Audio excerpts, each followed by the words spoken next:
Sunship Earth reflection. So what I'd like you to do is reach down and hold on tight to your seat. Just hold it really tight.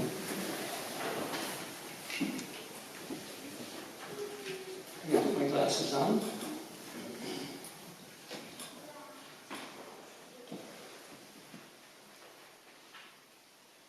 It seems that we're sitting here in this place very calm. But we're halfway between the equator and the North Pole.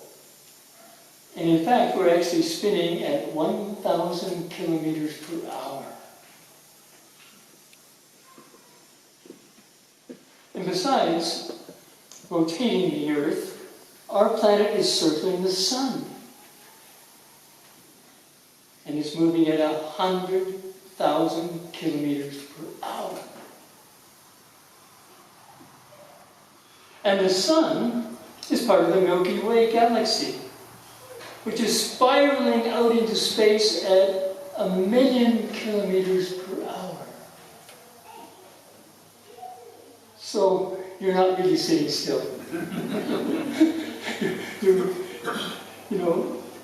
Our planet is really a spaceship. And all of us are astronauts right from our birth.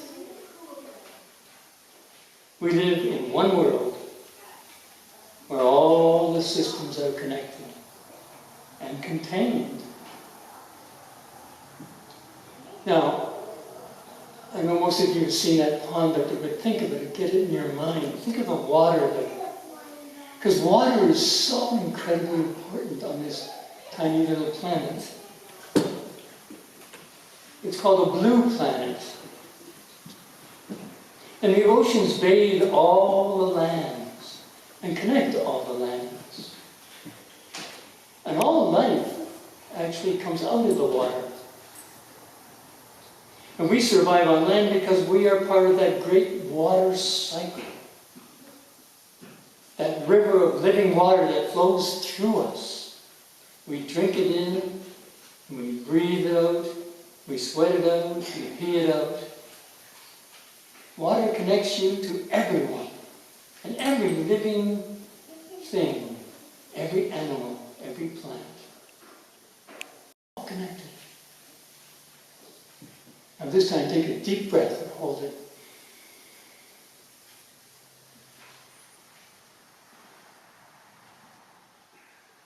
You can't hold it too long because you have to keep breathing. There's an ocean of air that surrounds our planet. It's 6 to 8 kilometers thick.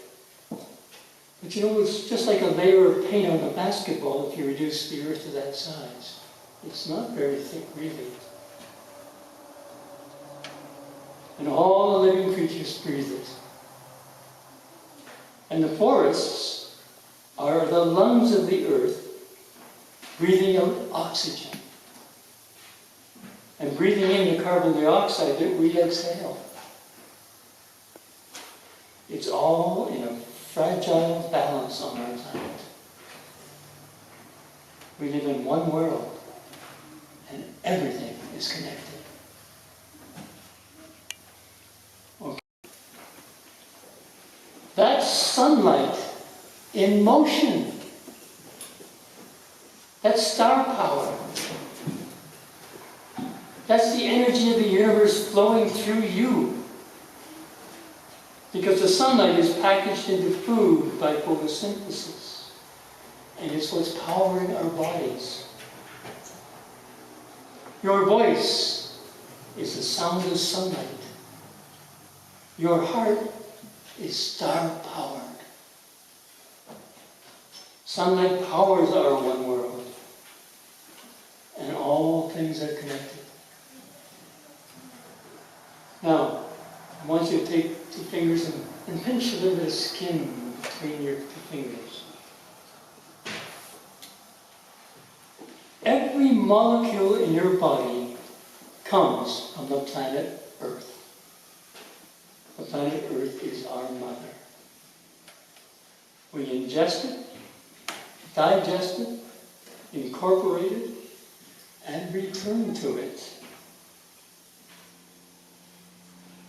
But you are the way that the planet Earth is conscious of itself, sees itself. You're the way that the planet Earth thinks and feels and sings and dances and loves. You are the planet Earth, connected to everything in our one world.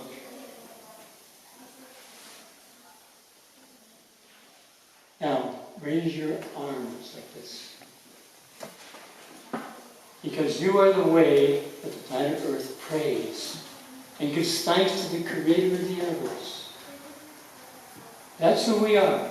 We are one world, all connected to each other, to every plant and animal, and to the earth itself, and to our God, our loving Creator.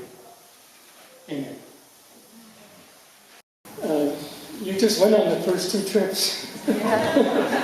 That's the beginning of one world. Thanks, Paul. You know, when I was wondering, I was saying, how am I going to show people this? And I figured, well, all I've got are photos and you know, what do you call them, slides. And I wasn't in any position to change them. So, thank you. It was really great. You got me right back there and gave you all a glance of exactly what I want to talk about, which is fantastic. I'm just so delighted to be here. I've had this last few months since November 29th. I've been on a different journey because I fell over and I was taken to the hospital and I ended up with meningitis and it affected my brain. And they got rid of that real quick, but it had permanent effects. And one is memory, so when I don't remember your name, it's not that I don't remember you, it's just, I can't remember the name. It's hard to put in there. And my balance, I have a walker, so I need, otherwise I sway off to the sides. And I have a feeding tube, so I can't swallow. And I've only got one ear working. This year, all those things were caused by the meningitis.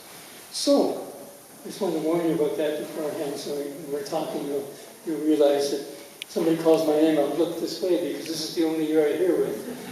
But maybe calling me from over there. So, how it all began. And I've got notes. I made notes because my memory is all screwed up. Okay. And I'm not going to read them, I'm just going to, just points. And because it's dark here, I'm going to use a light. And I have to wear glasses. So how did this all start? Well, it actually started with the Brazilians. And in 1990, the Brazilians had a chapter. And that's when every 4 years they get together and they review the last 4 years, and they plan for the next few years, and they choose new leadership. And I was part of a Brazilian social justice committee. And on that committee, we were very aware that the Brazilians had just sold a 200-acre farm north of Richmond Hill, where the bishop was. And they got several $1 million. And they invested it. And we said, well, you know, maybe we should share some of that bonanza. And so we went to the chapter and we said, we need to set up a grant proposal where people can write in and ask for a grant for social justice projects, because we were a social justice and peace committee. So we took it to chapter, and the chapter agreed. So they set up a fund that would come out of the interest, and it was going to be $200,000 every year. Fantastic. So I went back to the house. Father Paul Burns was a professor there, and I told him how successful we've been. We got this wonderful fund, and he says, well, let's apply for a grant. I said, then we began to plan. How are we going to travel? Well, you saw it, that old beat-up bus. The Kelowna School Board was selling off old buses, and you could bid on them. So we bid $1,000, figuring that won't take it, but maybe it will. And then we said, no, maybe we better bid a second bid for $3,000 in case the first one falls through. It's too low. We got both of them. And so we sold one to the high school I was teaching at, and they used it. And Paul knows all about that because it was used for the Beyond the Walls program, taking students beyond the walls of the school. And you can ask them about that program, it's fantastic. The other one we used for One World. And so one of the students that was interested in going on One World, her father was a carpenter. And he said he could fix that bus up and make it into a motorhome so it wouldn't be a school bus. So we took out all the seats except for the first 4 rows, left room for 16 people to sit and a driver. And then in the middle of the bus, they put in a stove and a sink, a kitchen basically. And on the other side of the kitchen was a bathroom, an indoor bathroom in the bus. It was a motorhome. And at the back, we took all the chairs were gone, and so we put a shelf in halfway up. And that was a sleeping deck. You could sleep up high or you could sleep down below it, either way. So, and then we realized we had to have some place to put luggage. So we put, on the roof, we put a box. And that's where you had to climb up. You had to climb up on the front bumper, walk across the hood, climb up onto the front, and go and put stuff into there. So we had a lot of fun with that. It was building it and that. So anyway, and it was combined between Immaculata High School. So we had 6 students from the high school, and we had 6 students from UBC, University of British Columbia, and St. Mark's College. And we had Paul Zabel, who was teaching at the school, and myself, and Sister Pat Briggs, who was a counselor at the school. And Paul Burns couldn't go. He's the one who suggested all this, but he couldn't go. So we got somebody from the Catholic group here. Williams. The first group was Bill Payne, way on that. And so away we go.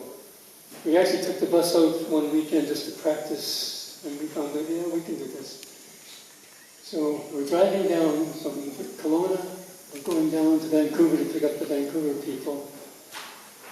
And we stopped somewhere to, I don't know what we stopped for, but we got back in the bus and we couldn't start it. The starter wouldn't work. But it was a, what do you call it when you change gears? It wasn't an automatic. You had all kinds of gears in it, and all you had to do was push it.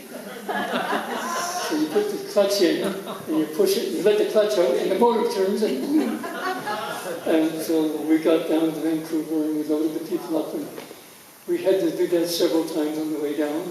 Where are we really going to go? How is this program going to work? So I talked with Father Jerry Sharp, David Sharp. He was in Albuquerque. And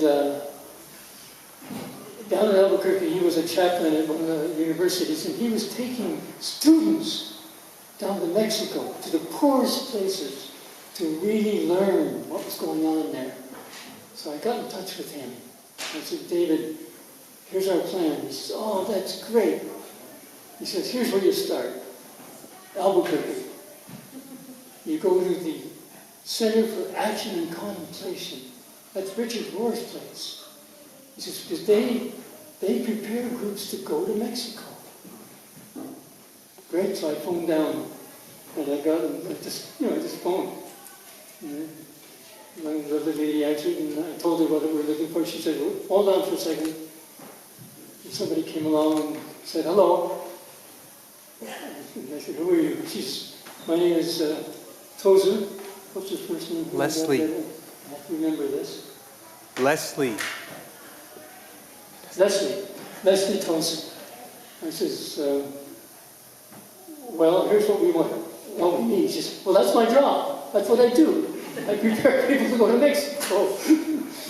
So that's where we're going to go first.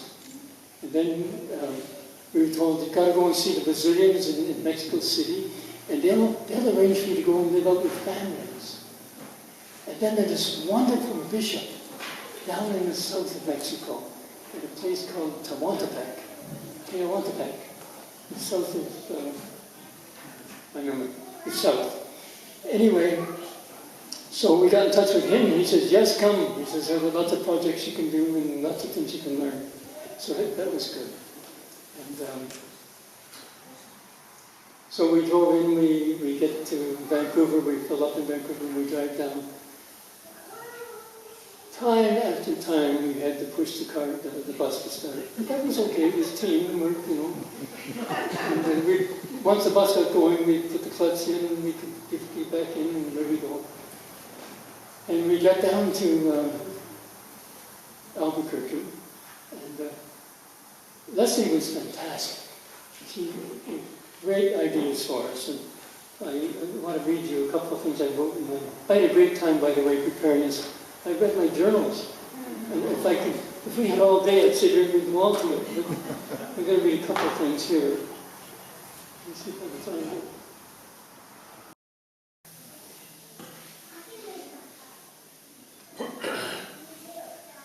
One of the things she told us that's really important is you have to have roles in your group. You need spokespersons. We had one who spoke Spanish, and that was Bill Payne. But I was going to be another one, and then somebody from Vancouver, Shelley, was to be another one. You need somebody who controls logistics. Oh, okay. So Andy's set up for that, and a few others. You need a security person, somebody who makes sure that the bus is blocked and things are put away. You need a worship coordinator. Oh, we hadn't thought of that. Okay, all right, we need a worship coordinator.